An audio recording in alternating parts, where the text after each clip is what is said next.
Masarap naman mag-worship mag-isa, pero di ba mas masarap kapag yung may kasama kang nag-worship? Nagpipray para sa Panginoon at nag-i-encourage tayo. Yung merong tatapik sa likod mo, no? May hihima sa likod mo na kaya mo yan. Okay lang yan, nandito kami.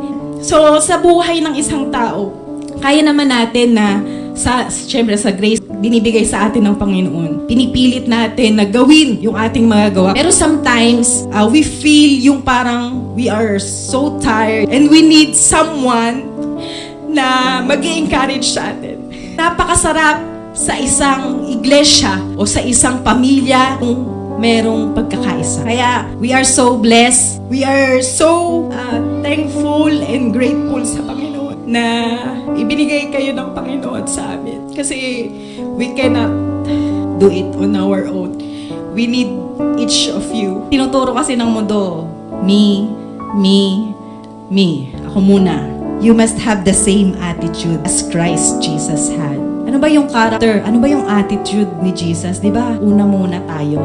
Iniisip niya muna tayo bago yung sarili. Kung sarili na nga lang niya, wag na lang sanang mamatay, di ba? Bakit nga ba na napaka-importante na we come together to encourage one another? Because we are better together.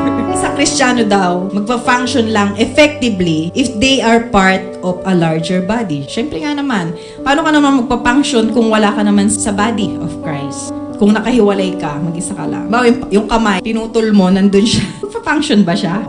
Each part works effectively only if it is attached to the whole body. Parang inihalin tulad tayo sa isang parte ng katawan. Lahat may gamit. Kahit yung napakaliit na parte, meron siyang gamit. Kung mananatili siyang hindi nakakabit sa body, wala siyang function.